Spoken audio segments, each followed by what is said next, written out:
episode is sponsored by Outpool Strength Systems. Outpool Strength Systems is responsible for helping hundreds of people get strong, understand how to move properly, and why they should be moving that way.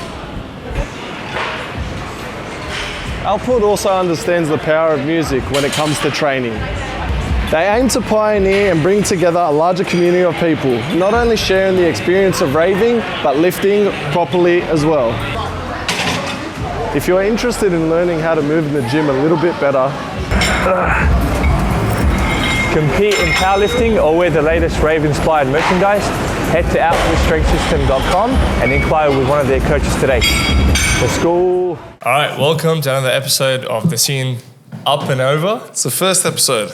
Up and over. Okay, Up not and over. another episode, the first episode of The Scene Up and Over with your favorites, TOZA VUKZ. And VUKZ. VUKZ. We had to change it a bit. So no more story about budget, Phil. We've gone straight to VUKZ. And VUKZ. So if you're smart enough to figure out what VUKZ means, then there you go. You figured it out. Well done. You're smart. You're in the top 1%. Yeah. If not, then Bad luck. sorry, man. Spill. You're the 99%. So yeah, we're here. Beautiful Scantrax office. As you can tell. Yeah, we got help by our friends over here in the beautiful Netherlands. So if you don't know, Scantrax is actually in the Netherlands. But yeah, we've been hosted by some awesome guys here. We've been here for almost a week now. It's been about 5 days, and we just finished up at Decibel. We've had a great time. It's been awesome. One of the, easily my favourite festivals so far. Same, likewise. Honestly, like every set, everything we went to, just the weather was perfect. For us, it's perfect. I don't know, Dutchies were complaining it's too hot, but we brought the weather with us. yeah, we brought the weather with us because every time Dutchies come to Australia, they bring the rain with them. So this time we brought the sun with us. But yeah, no, honestly, Decibel, what a crazy experience. And yeah, after all the craziness that happened this weekend, we get to be here in this office today, and I get to interview a very, very special guest. Very special guest, as special as they get. This is honestly, I think this is one of the ones I'm most excited for. Because every time we say this, but honestly, like this is very special because we have one of the heavy hitters in the Dutch hardstyle scene and worldwide. One of the best voices, if not the best voice of hardstyle. A man that has a lot of classics under his hand and under his belt, and has one of the, like I said, one of the best voices. So please welcome Peter, aka MC DV8. Oh, thank you. Very happy to be here. You guys are making me shy.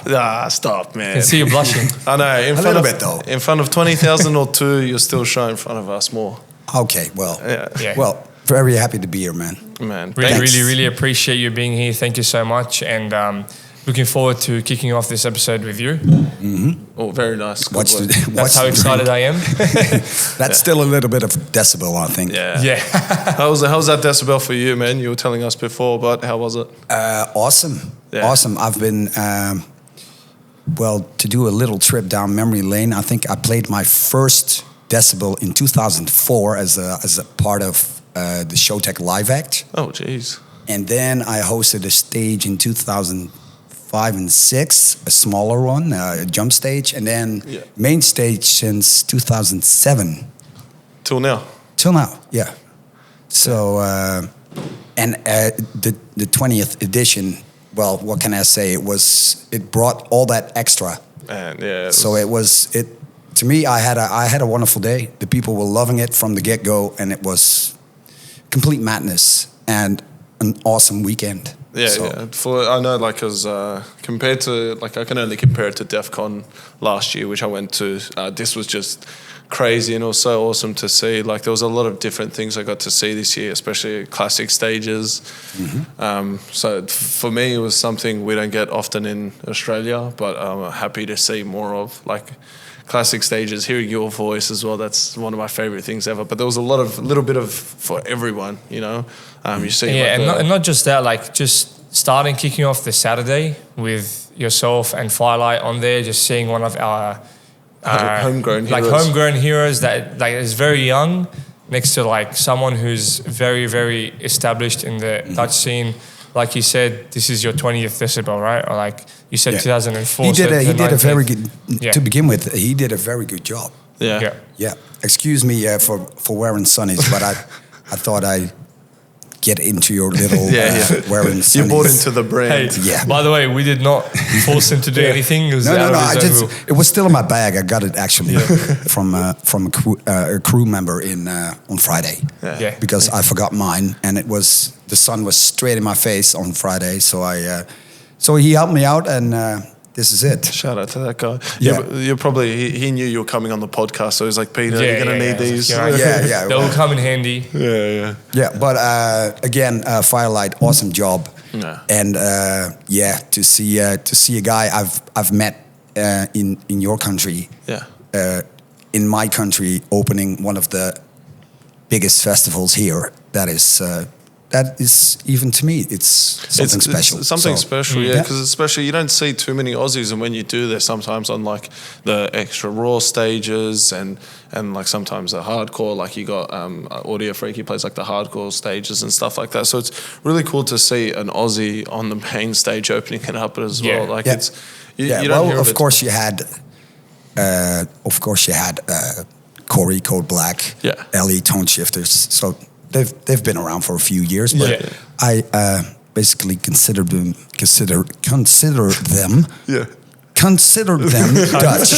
Yeah, man, they've been around for a while now. Yeah, we won't call them that word, but no, they're good guys. They're good guys. Well, Yeah. Well, I really wish that Firelight hurries up and moves here, because I think there's a big future for him here. Yeah. And it would be nice to see him join Anderex and Diesel on their journey. So, of course. Forgot about them. But We haven't. We'll get to them. No, but it's good. Like the Aussies are starting to come back over again. You know, we had a big push. We always had Corey and like all them boys, Eli and Sam, come over earlier, Ryan as well. And now like we've got like the new influx of Aussies coming in. So it's really cool to see Aussies still getting recognised to this day. That's one thing we love to see, man, when Aussies are playing overseas. That's like a goal for most of us. Cool. Let's talk about Dutch people now. 100%. You Dutchies are crazy, man. You guys know how to party. But before we do, we have a very special segment that we always talk about. So it's the question it's my that special we always. question. I'm actually really curious to hear this. Okay, we can do this from a Dutch perspective or an Australian perspective. I think Dutch perspective. Yeah, because we've heard the Aussies, right? We know you love this music. We know you love this scene, from DV8 Rocks to Donkey Rollers to yourself, everything. But if there's one thing you could remove from the hardstyle scene, what would it be? And you have to remove one thing. Okay, I'll probably get tons of shit for it, because when you voice an opinion, you always get, other people that disagree. Yeah. One thing I could remove, I think festival vloggers. Oh, festival vloggers? Yes. Yeah? Yeah. Why is that? Okay. The thing is, I don't necessarily hate them. Yeah. But what is the point of filming yourself having a good time at a festival when there's like 40,000 other people experiencing the same thing, and you get like a following through it? I'm like, okay, buy a ticket, go there. Every experience is different. What is your skill except for the fact that you film yourself? Shit, that's actually a good point. And I've never thought about it like that. Yeah, because if you think about it, festivals are very big here. So who they're promoting it to? Yeah. Every festival is pretty much sold out. Wait, so. I get promoting your festival through an influencer. I get that. But just to walk around a festival, film yourself, ask DJs like very superficial questions. Who gives a shit? Yeah.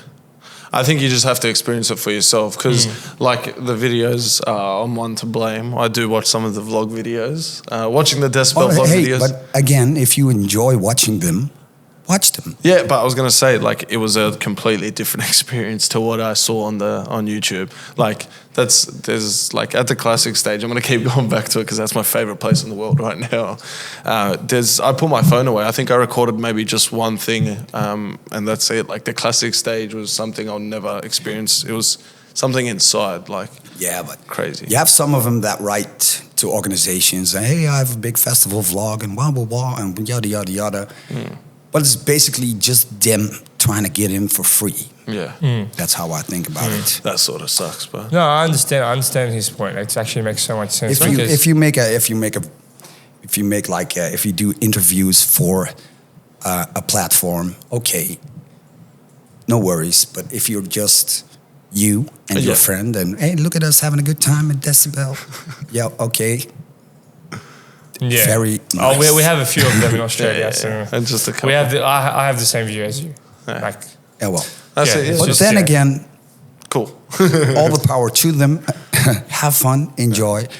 I necessarily could do without, Yeah. and that Yeah. was the question. Yes, perfect answer. That's the Yeah. first answer that was completely that's the different. most like the newest answer we've had Yeah. so far. Like we usually have politics. Oh Picnickers. yeah, well, politics. That's a long story. Yeah. Yeah, the thing is, no matter in what business you are, you will have politics. Yeah. If you work at McDonald's, at some point you'll have politics. If you work in politics, you have, You them, have politics. you have them all the time. Yeah. You see, it's just a thing that when, always gonna be when there. stakes get high and higher, politics will emerge. Yeah. No, Because everyone wants everything for themselves. Yes. especially me. All right. Well, thank you for your answer. That was pretty good. Something very different that we haven't had on the podcast before. Moving on, we will go into some of your early life. Obviously, with someone that like.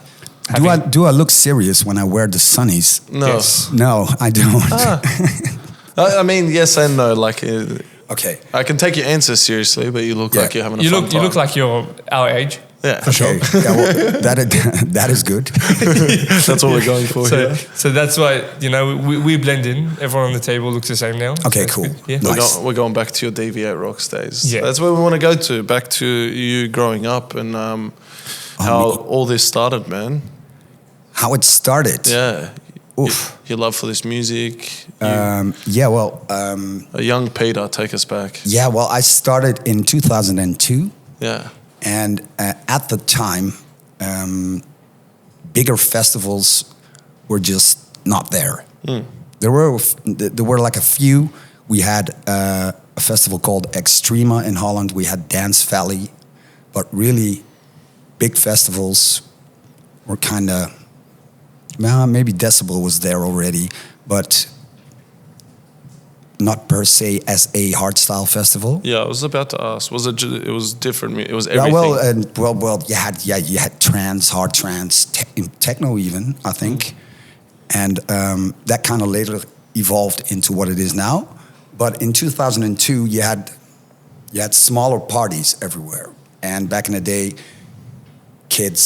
people used to hang posters of their events at other events, Yeah. and hand out flyers. So if you would MC a party, promoters from other parties would see you and or not book you. So I played a little party in my village.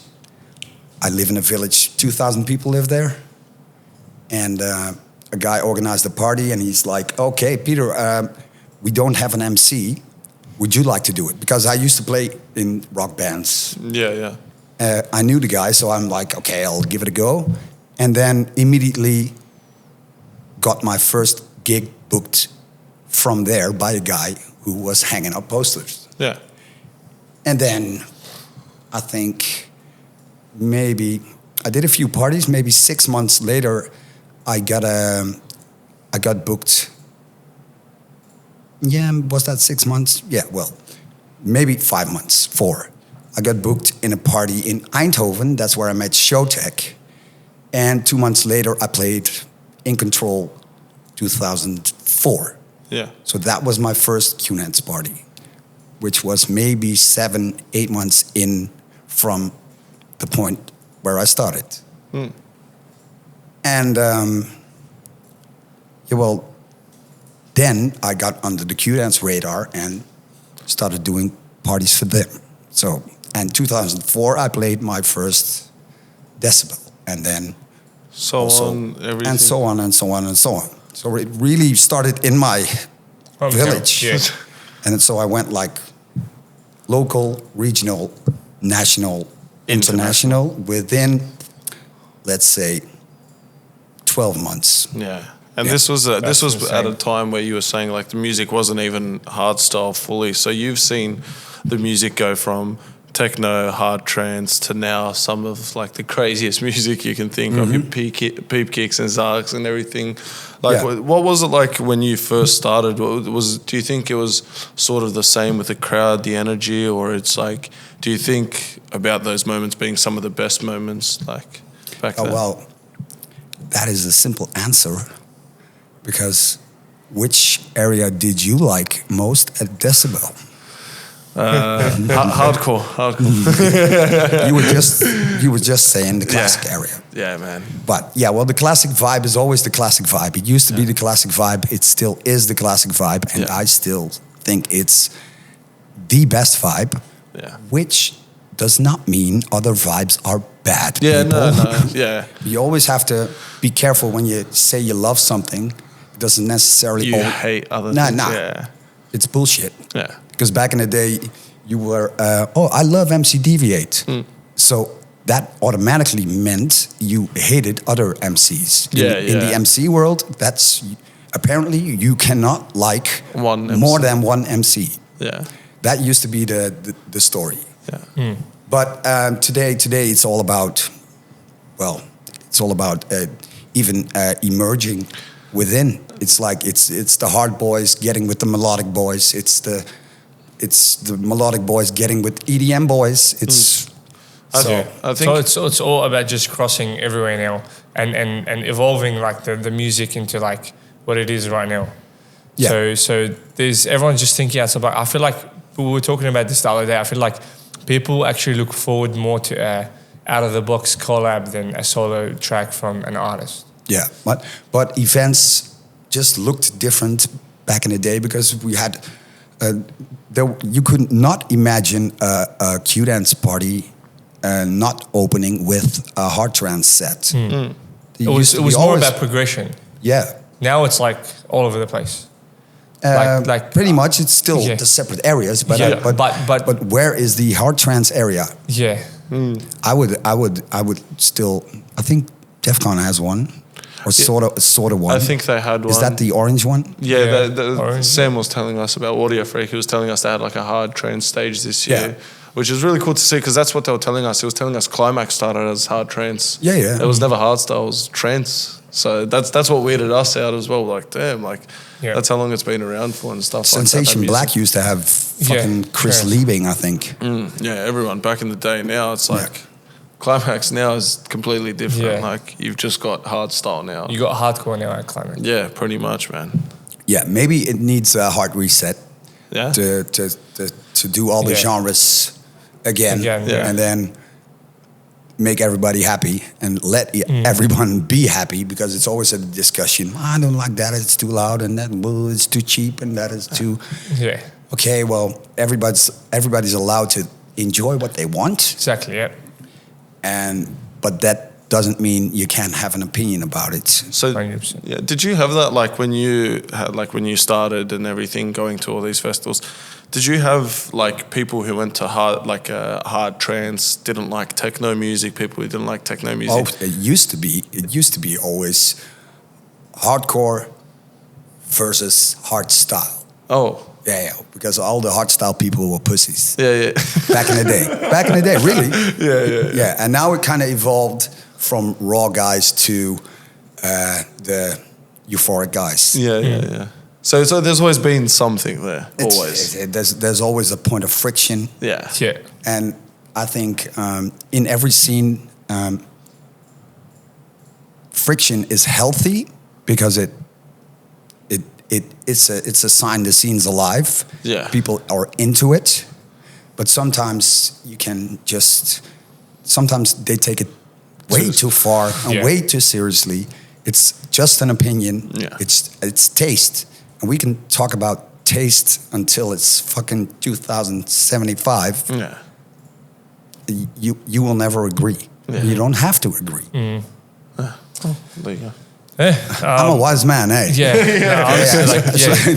the thing is, just let me talk, and eventually Yeah. I'll end up somewhere. No, for sure, man. Look around. Like I'm just imagining, because obviously we're talking about like the past. So I'm just imagining everything you're saying while you're talking. So it's like trying to put it in like perspective. Yeah, And, but yeah. it can be kind of hard if you weren't there at the time. Yeah, At the time. of course, yeah. Yeah. Plus, and, like I, it's and, I, and I know these days the scene is way different, because back in the day all we did was make music, and hey, somebody liked that music and they booked us, and we got to go places, and there were no concepts, projects, managers. It was all not there.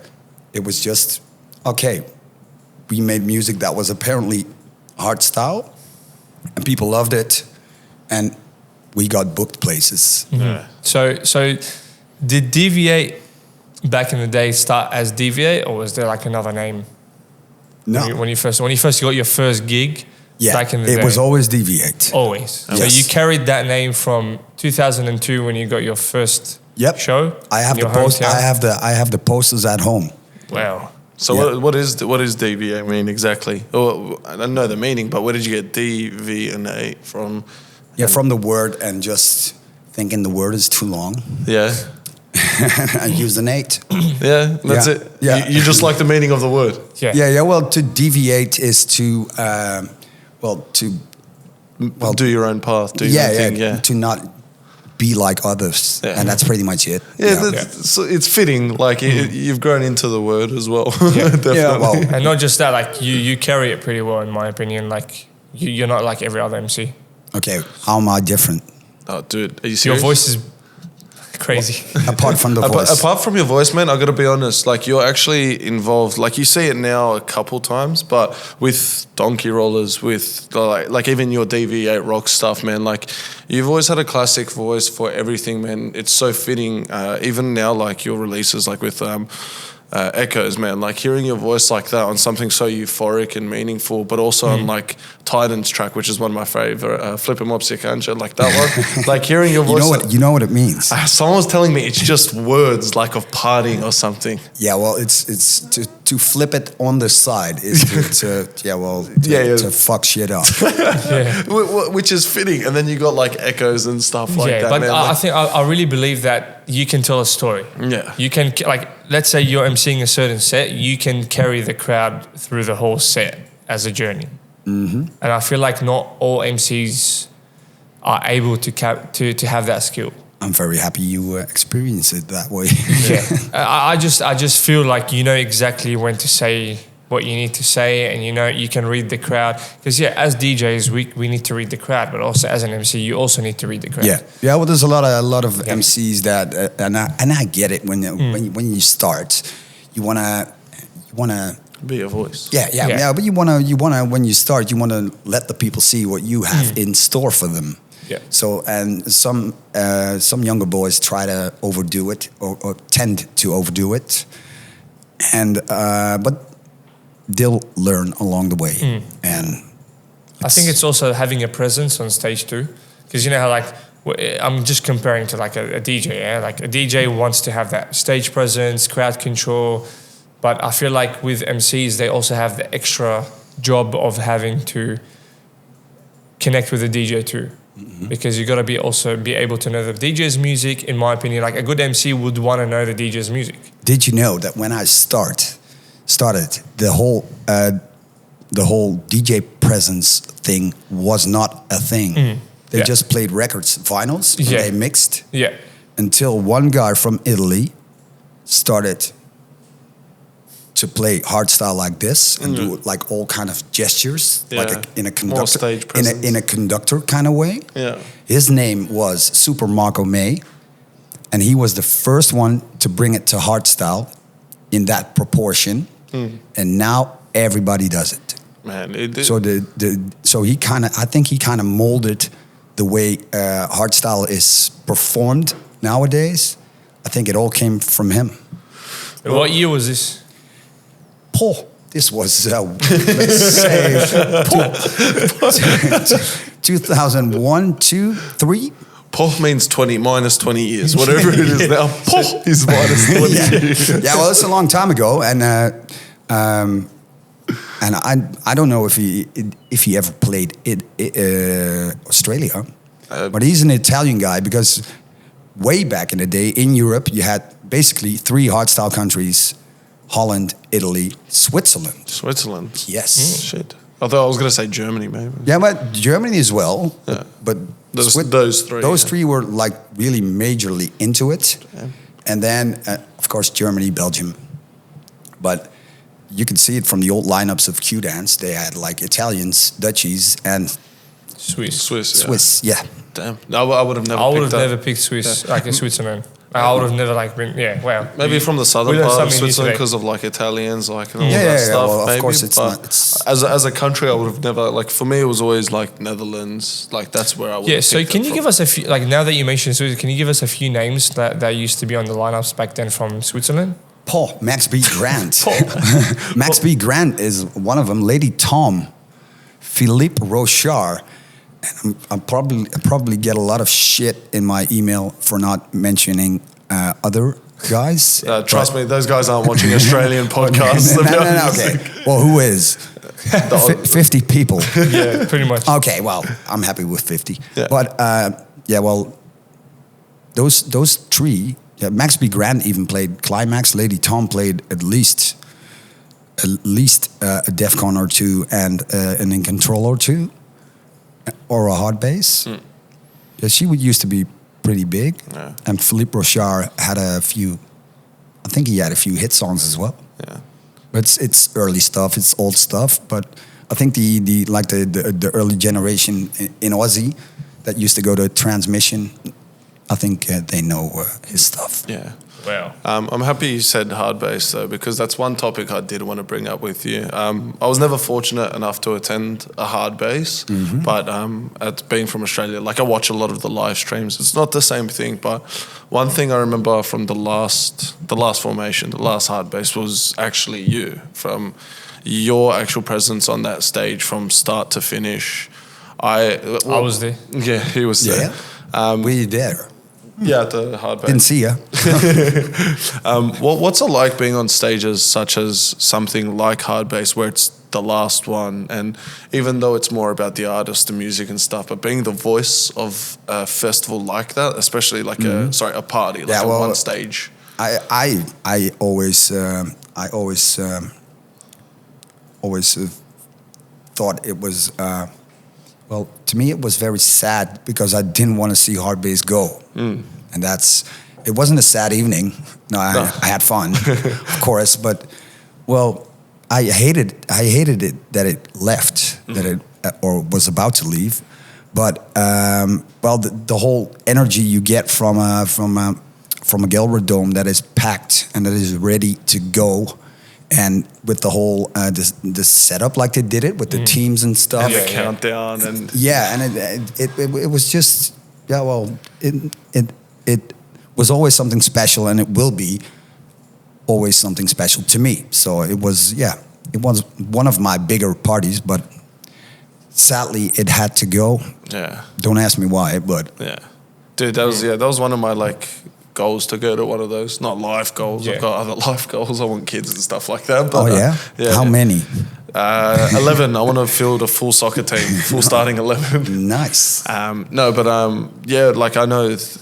festivals. DEFCON was definitely one of them, but hard bass definitely, especially after seeing your performances there and what it meant as well. It was always at the start of the year. It showed you a bit of what was going to happen the following year and stuff like that. But It was very special for me, being at the last one. Because it's just one of those festivals that tells you a story. Because it goes in a progression where you start with euphoric, then you go a little bit harder, and a little bit harder, and then you end with come JPF. to Team Red. And was GPF there?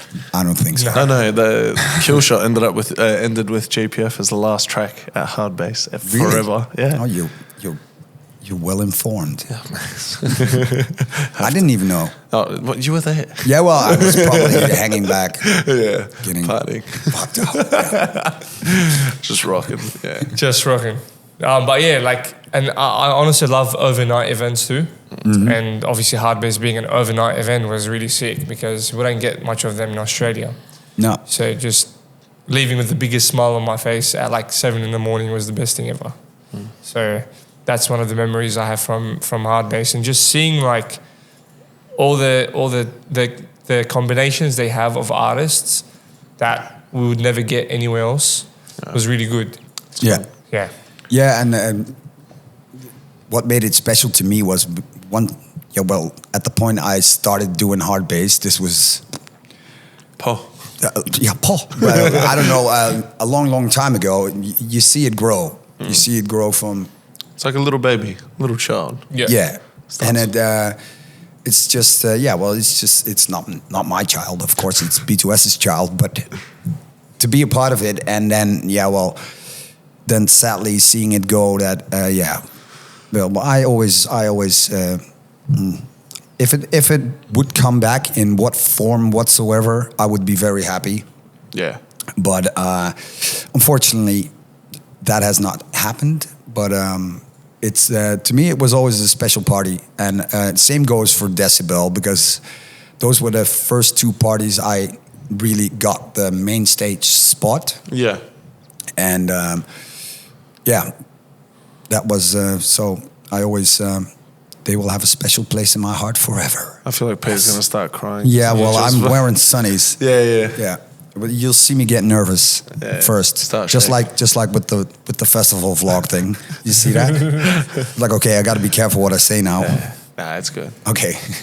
So Yeah. So out of everything, what would you say is better for you? Like, because you said you love Decibel, you love your Hardbase. Do you like your weekends? Do you like partying all weekend, or just one night, just going out with a bang? Well, I usually play on Friday, Saturday, and then talk shit, watch football with my mates on Sunday, and then my 5-day weekend starts, which is from Monday to Friday, and I walk my dog and lay in my jacuzzi and write songs. And that's pretty much it. So or do podcasts. Yeah. Yes. Thank you. Thank you again. Do you live far from me? I live about 100 kilometers from here, but I live in a small village in Brabant, and 2,000 people live there. Like I said, and it's near a forest. It's near a lake. It's just chill times, Just zen. all the way. Yeah, Very zen.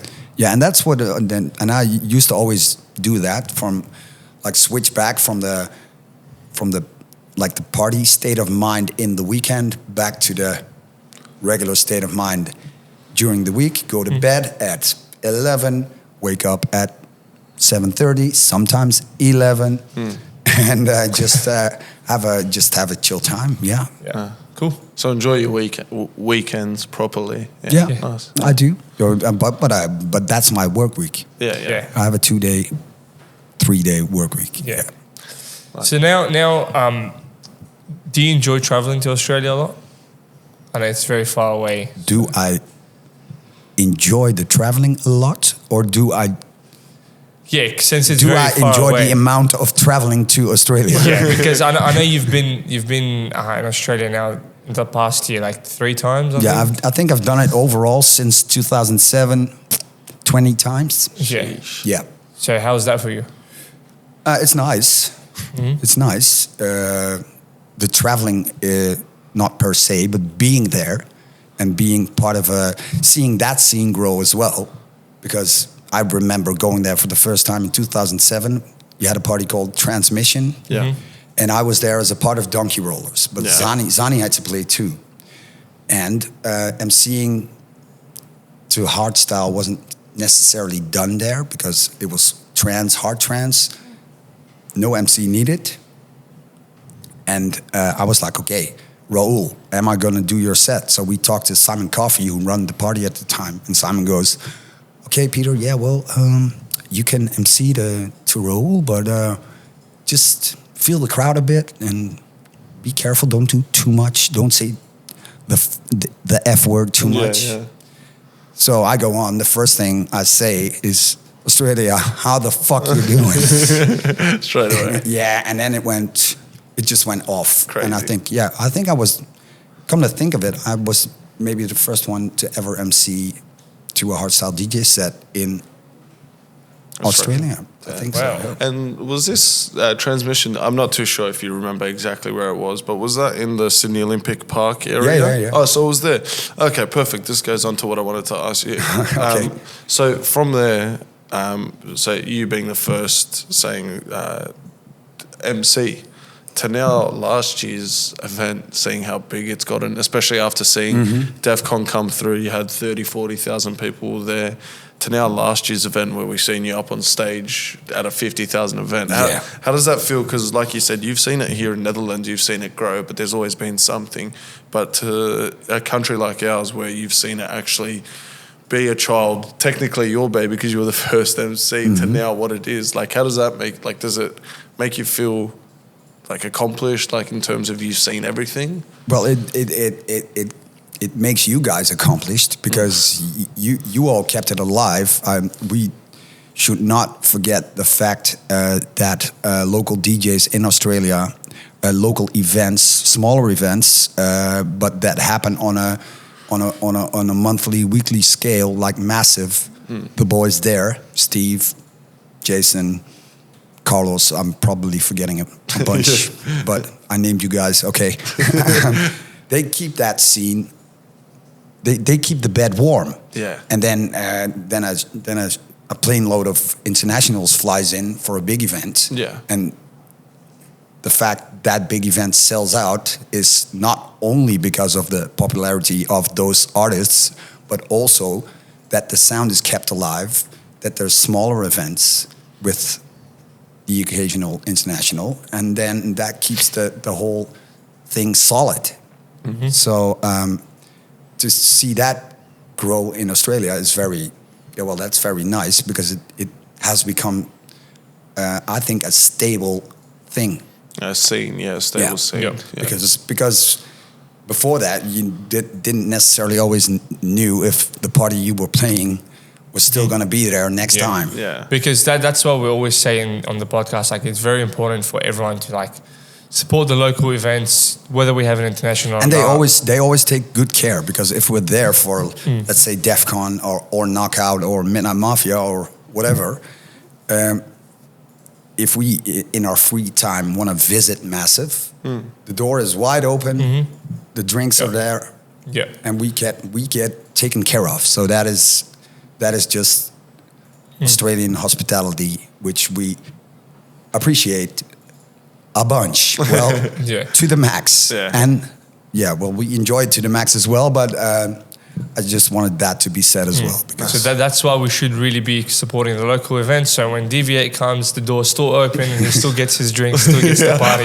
So has a good time. So make sure you support your local events, guys, please, and keep the scene alive. And I feel like there are quite a few organisers struggling now in Australia because the support is not there and things need to start changing so we can be able to keep those events going.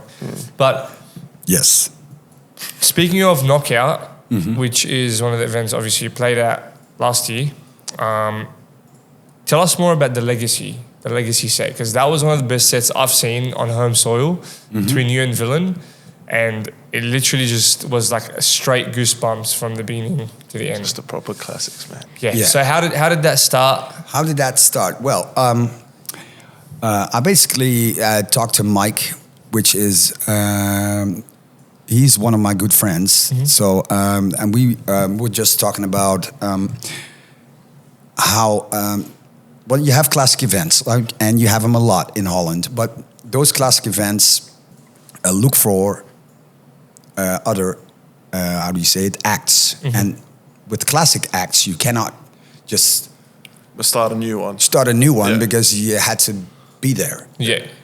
And the thing is, the role of the MC, I think, not necessarily the role of the MC, but the role of the songwriter, because I consider Mike and me to be songwriters. We write top lines we have written top lines for big songs. It always gets a little bit underplayed. It's always like, okay, let's say you can come up with I don't know, a major hit Mike wrote for D Block and Estefan.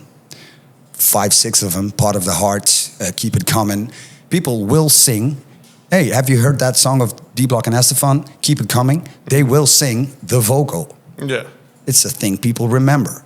And it always gets underplayed. It's always like, oh yeah, those MCs, they probably haven't. But people should know that we write everything, except for me, nothing else matters, of course. But we write our own stuff. We listen to that track. We make that vocal melody and come up with those words. So, are we just an MC, or does that make us a producer as well? Producer, technically.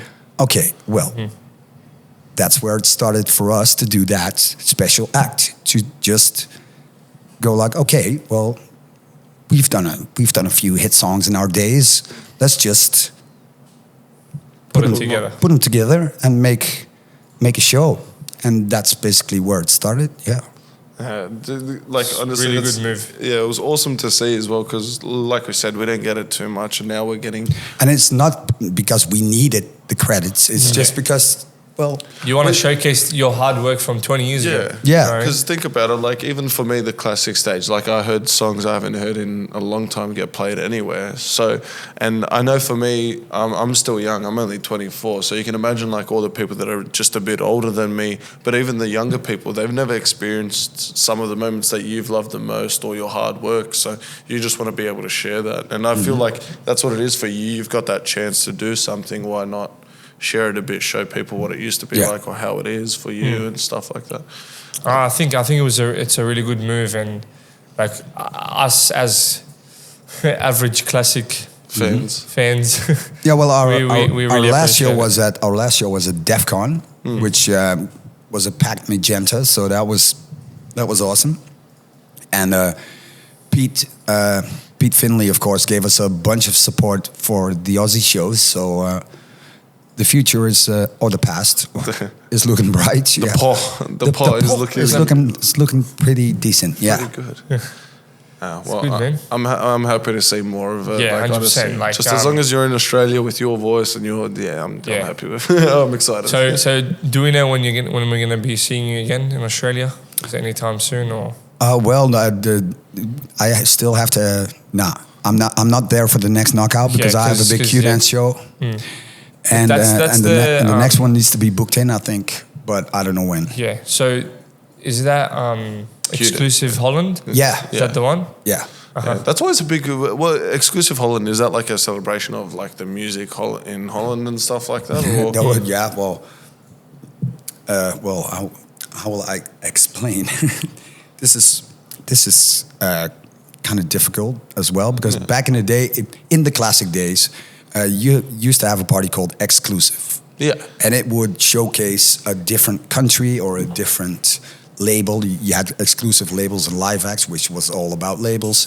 Exclusive, nice going. Thank you. Exclusive Italy, which had like only Italian DJs. Exclusive Germany, exclusive Holland. So that was, and then pretty much Exclusive Holland from there evolved into people making edits of Dutch party songs, and that kind of exploded into what it is now, that it's like a mixture of Dutch hardstyle DJs with Dutch Schlager singers and a whole bunch of King's Day craziness evolved into a stadium in Arnhem in September. Because that's what I was gonna say. Like I felt like I always see like Koningsdag, like all the celebrations, and it's always like you got songs about stroopwafels and all that stuff. And now I feel like it just evolved. So that's really what it is. It's just everything Dutch into one big hardstyle party. Yeah, it's a celebration of everything that is Dutch. Yeah. Do you reckon that's one of the craziest parties like every year? It's a cool party to play. Yeah. Well, it's of course it's one of the craziest because you get to dress up and everything, right? Yeah, and I like to dress up. You're like the face of it as well. Every time I see it now, it's just you in like your little orange suit and everything. It's really cool. Yeah, well, it's not big, but the suit is not big. That's what I meant. But well, it's a special. You have to. Are you going? Are you still here for the? No, oh, no, we're gonna be a knockout. Yeah. Oh, okay. Well, you have fun at Plus, knockout. You have fun at knockout then. Plus, we'll plus, try. plus, we'll probably have to learn Dutch to understand what's Yeah, happening, dude, right? that's one big thing. Yeah, okay, maybe. We're not Yeah. here enough. I always wondered they should do it. They should actually, maybe it's a good thing to do for people at a certain platform that probably won't hear this idea right now when I say it, is to follow like a absolutely non-Dutch guy that doesn't know what What's this going is, on? Yeah. and just to follow him all day and just see how See he's It was like, and to let him explain every song. What do you reckon this song is about? I mean, that's a good concept. So Yeah, well, maybe we'll I don't- I pass don't- the message on. Yeah, I don't have the time to do it because Yeah. I'll be busy. That's But, right. We'll do it for you. Okay. Why do I feel like these people are going to be us? Yeah. Going to be followed by Dutch people. Yeah. Well, I think it is us. well, it's all good fun. It's all good fun, man. Don't worry. No, it's awesome. But yeah. So, no DV8 for a little while, but hopefully we get to see you back in Sydney soon. Yeah. That's a big thing. Yeah. Yeah, well, I'm sure I'll be back. Because Hopefully, I've played Australia 3 times last year. So and that's the way it goes. That's also part of the job. Is you don't necessarily always play the parties next year. Yeah. Sometimes you skip a year and then something new Come comes, back and again, then that's the way life is. Yeah, because honestly, like I really enjoyed you hosting Midnight Mafia too. I missed out on that one. He was being he had a good reason. My family moved back overseas, so that's we had the big so he had celebration. to stay with his family. But Okay. Sounds legit. We had a better party. that Sounds night. legit. But what did you want to say? Done a great job, thanks. and really, really grateful to always have you there. My next question is, what is your biggest highlight as an MC? What's the biggest highlight in your career? What has been like a milestone? You're like, when you hit it, you're like, damn! I'm very, very proud of this. This is something I've worked really hard for. I've accomplished what I wanted. Well, to begin with, I told you. Sorry, I told you guys. I told you guys how I started, right?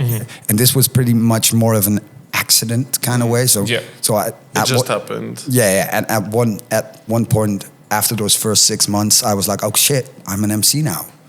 So I have to. I have to. So that I have to really do something about it. And then I got with an agency, of course, and then stuff evolved. And then 3 years later, I think my biggest highlight was playing Sensation Black with Showtech Live 2006 in the Amsterdam Arena. And you should imagine you sit there in a little circle in the middle of a stadium, and then for 2006 that was a huge fucking show. It still would be a huge fucking show right now, but the intro started, and then man, there's footage of it on YouTube. You see me circling around like a little hyperactive Peter. Duracell bunny, and and then it's like, yeah, well, that show went straight to my. But as a personal highlight was to perform with my dad at Exclusive Holland.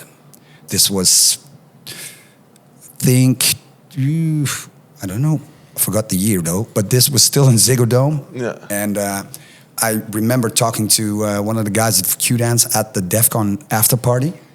And he was like, oh yeah, Exclusive Holland's coming up. I said, is there a possibility, because my dad used to be a singer. He still is a singer, but he used to be like a professional singer in a wedding band. Big or just... Yeah, well, locally big, but he performed pretty much every weekend. Yeah. And that's where I got my musical... gravitas. Yeah, pretty much. So, I said, is it an idea if I sing at Exclusive Holland with my dad? And he immediately went into tears, the Q-Dance guy. And I'm like, okay. So I guess it's So a no. I said, what's wrong? He said, well, Peter, that's just beautiful. And I'm like, okay, well, let's make it happen. So we did. It's one of those ideas when you think of it and you don't act on it. you will regret it like forever. Yeah. Because, They should have done remember yeah. that time I should have done blah, blah, blah, Yeah, blah. yeah. But, so if you have a idea that you think you need to do it. just, pitch it, go with it. And it was awesome. And for my dad to sing in a Ziggo Dome, it's just, Fuck, man. I want to get back to what you just said, but I want to still hear more about that special moment with your dad. Yeah, because I couldn't imagine like Yeah. thinking about like this music. When I show my parents this music, my mum likes it sometimes and Yeah. stuff like crazy. But for you He guys, used to hate it. yeah, like He used to hate it when I can even he used to even in 2003 or 4 he's still like Peter if you take a big tin oil can and, you grab a piece of wood and you that's how a hardstyle will sound in 2023, Dad. That's not what I said.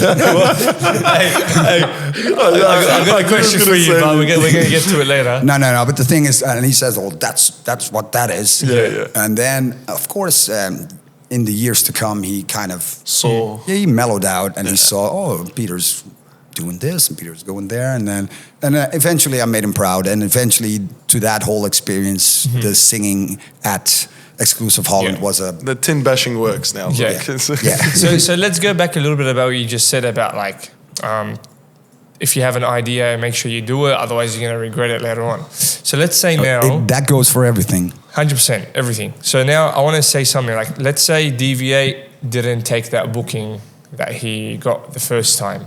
What would DV8 be doing now? Oh, I think I would be working as a nurse in an elderly home. That's what my mom always used to say. My mom always said, Peter, if you didn't do music, you'd be nursing in an elderly home, just like my mom always did. So I think you'd scare the nurses. So you Take it to blood. I wouldn't be screaming at them. So we're glad you took that gig. Yeah. Well, hey, I can always. I know I'm maybe too old to be a nurse now, but Maybe you could be in the nursing I can home always these be a days. volunteer. Yeah. So Okay.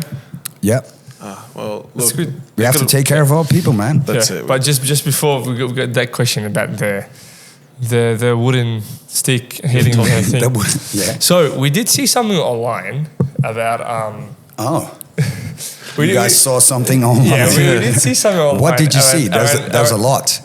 Around the new style. Around a new artist or like a duo that have been popping off lately. Yeah. So what do you think of Dual Damage?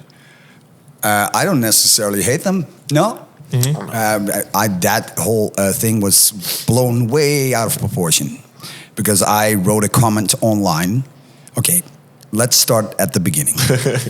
There's a platform called Hard News, and they make stories, and they do well, to my opinion, a lot of stories about Dual Damage. So then they make a story. Hey. How is Dual Damaging experiencing the whole hype that is happening? So I just comment to Hard News, not to Dual Damage, not to their management, not to their booker. No, I just, to them, I say, well, luckily you guys don't participate in that hype. Yeah. Wink, hashtag, do you guys own a cut? So that's it. And then the Dual Damage booker came online and he started calling me an old sour asshole. And that was pretty much it. Damn.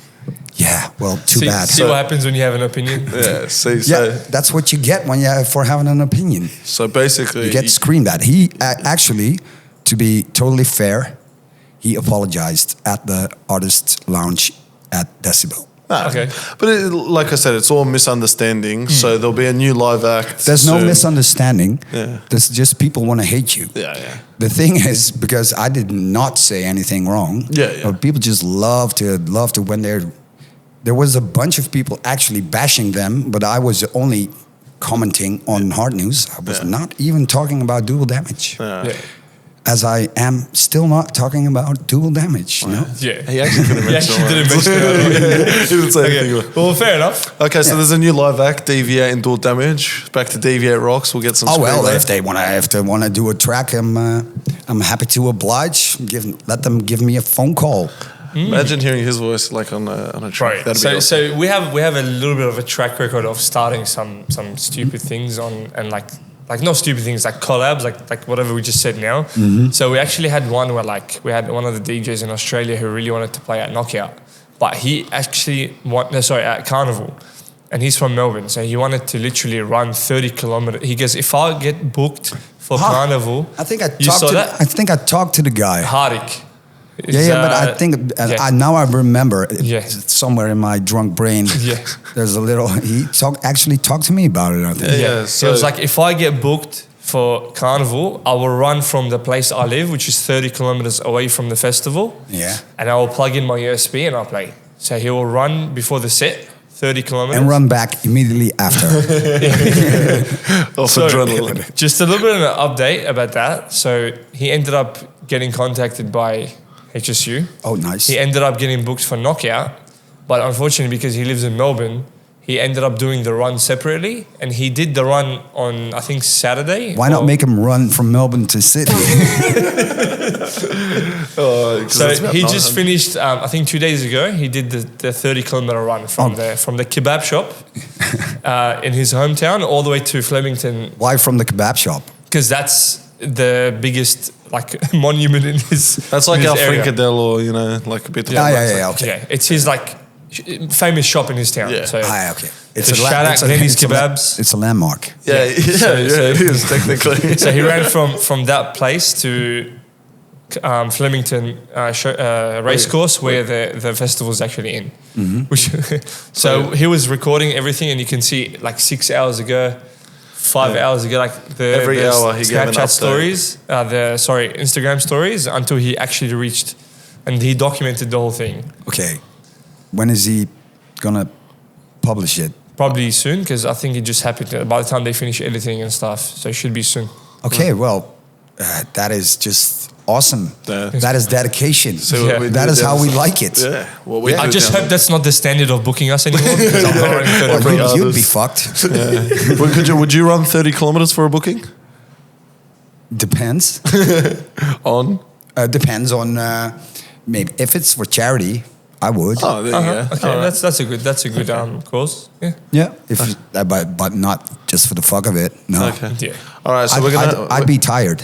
Okay, Friday in Kirkdrill, we're gonna do it all for charity. Do you want to run from your town to ours? You can. To Carrick-Drill. That is Yeah. still pretty far. Yeah, but you said you'll do it for charity.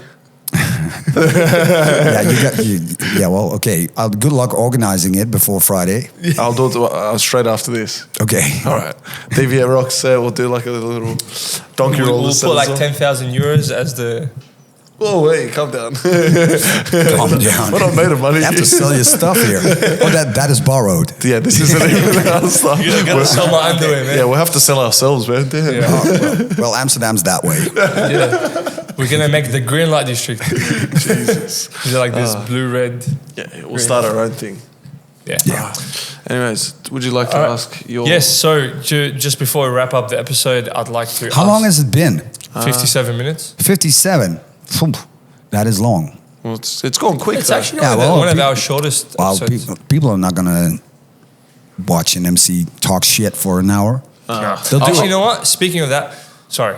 Before we end the episode, I want to ask you something, because I do have a lot of MC friends that are up and comers, and that we really appreciate your advice and feedback. So, what would be your biggest advice for an up and coming MC to pop off, or like be someone that he wants to be as DV8? It's easy. It's be original. It's be original. It's like it's try to be someone or be an MC that is not already there. You can look at the guys that are there. Just don't one-on-one copy them. It's a thing I see a lot, and even with MCs that have made it, they pretty much still copy that one guy that has been there longer. So be original and be your own thing.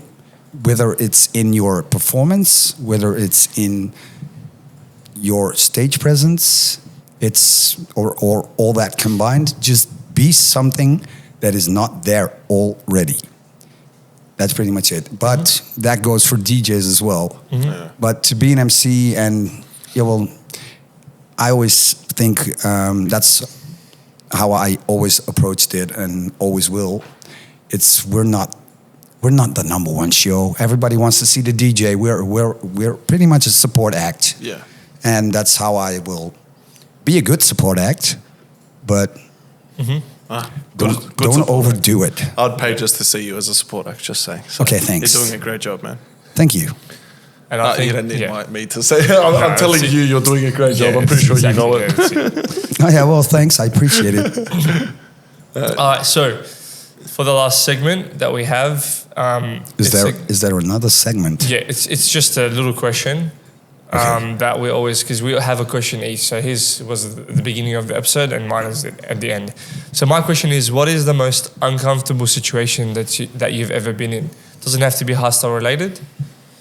Can be Uncomfortable, as in life-threatening, or just not? anything, funny one, life-threatening, whatever it is. Just give us an example.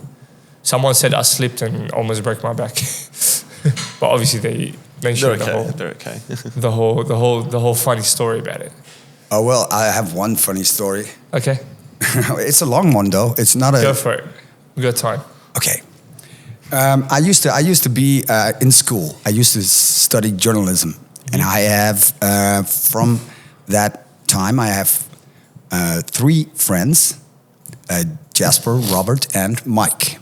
And from time to time, these friends we get together as a group and we visit a football match. And Mike's hometown is Arnhem, and Vitesse plays there. Mm-hmm. And at the time, we were there with 3 people, and we were at a match, was Vitesse Utrecht, I think, which is a coincidence because we're nearly in Utrecht. But yeah. so we're sitting there, and the match is about to start, and 3 people walk in, like in The stadium. yeah, and 3 big motherfuckers, black sweaters that said Rijnfront, which was some hooligan Ultras, yeah. ultra thing. Yeah. So I'm standing over here, and Mike's just 1 step above me, and he just pounds me on the shoulder and goes, "Peter, do not look straight at them." And I'm like, "Okay, I won't." Yeah. So they were there, and then all of a sudden, like an empty carton tray of where you can get beers with. Yeah. It flies down to one of these guys on the head. That guy walks up, bashes some random dude, and Mike's going, "Peter, don't watch. Peter, don't watch." And I'm like, "Oh, shit."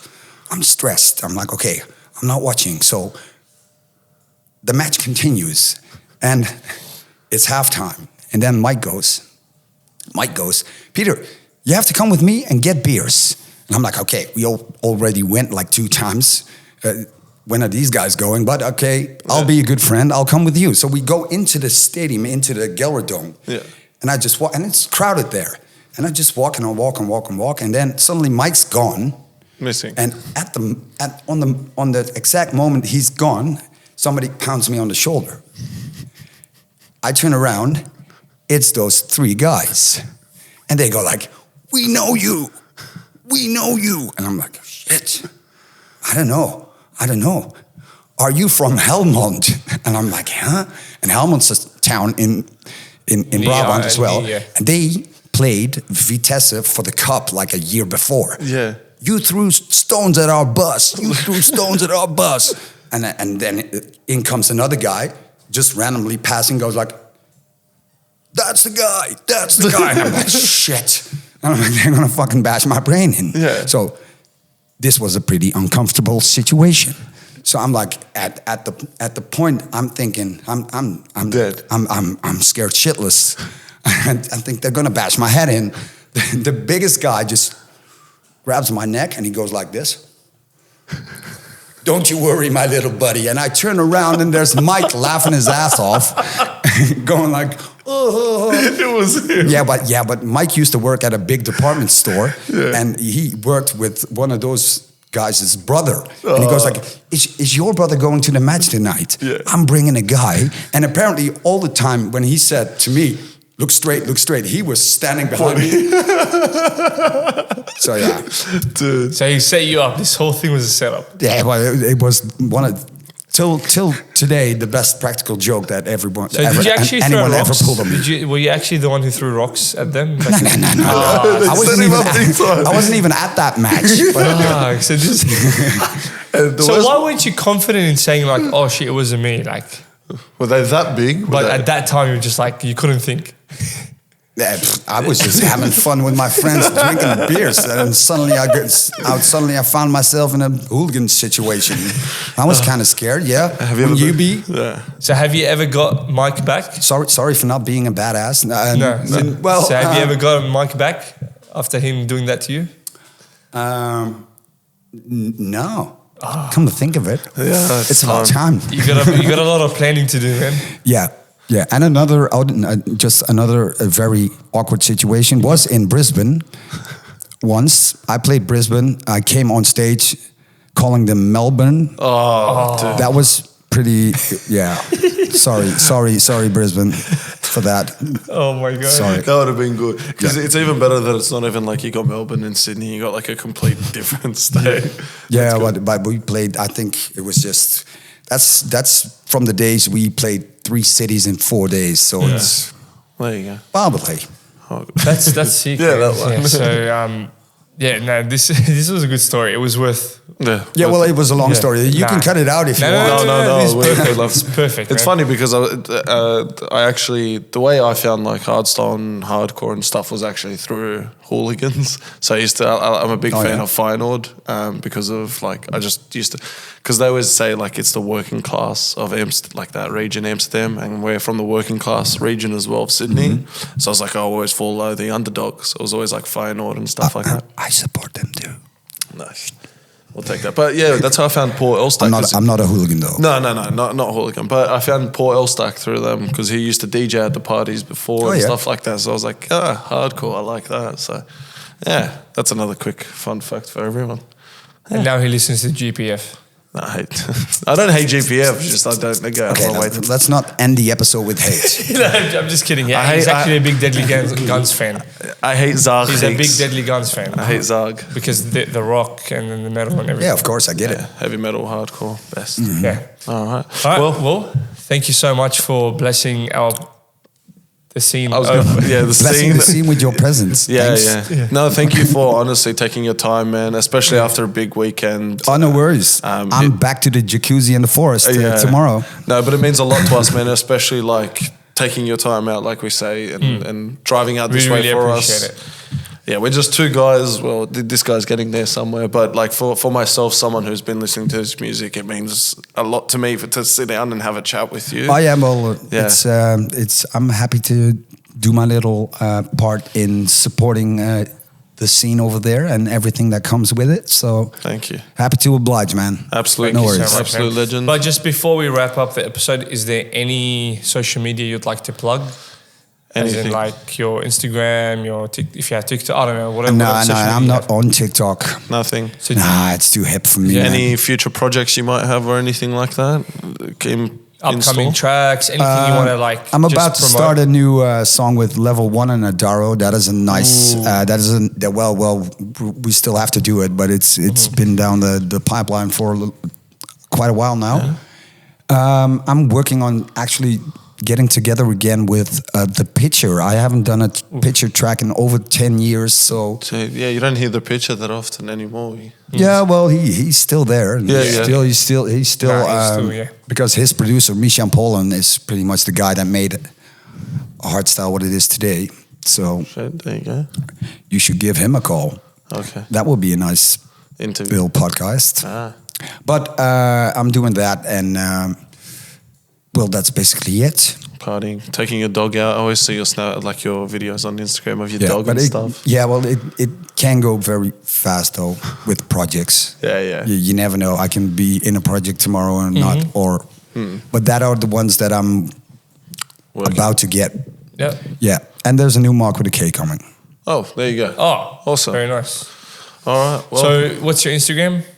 The Instagram, you don't know. You follow me. we don't follow It's you. instagram.com/ here it comes, MC DV8. Oh. Follow. Make sure you guys follow. That's it. Can you? Yeah. Yeah, we'll get it. Our We'll producer's a bit lazy, so Yeah. it makes us do It'll all the be in work. the and description. The and Instagram everything. is the only thing you have to. Yeah. I'm not on TikTok because Easy. Awesome. I'm not 5 years old. Good. One of the bit. Hey, whoa, that's a big step. We said no. Hey, we said no. That's not hate. That's not hate. All good. Well, thank you very much again, And guys. just Make before sure, you go? make sure you check out outputstrengthsystems.com. Yep. The TOZA's looking really good. We've seen big imperators all over Decibel rocking the output stuff. Yep. It's really, really comfortable, really warm. So yeah, check us out, guys. Check out all the descriptions down below. Peter, Follow links, yep. DV8, thank you again, and we'll see you guys Yeah. next time. And before we go, leave us a comment, like, share, subscribe, and follow us for more episodes like this because we will be doing a few more. So this one will be the first one out. And then after that, we will have some more for you. Hell yeah. I love that voice. All right. Take See you care, next guys. time. Bye bye.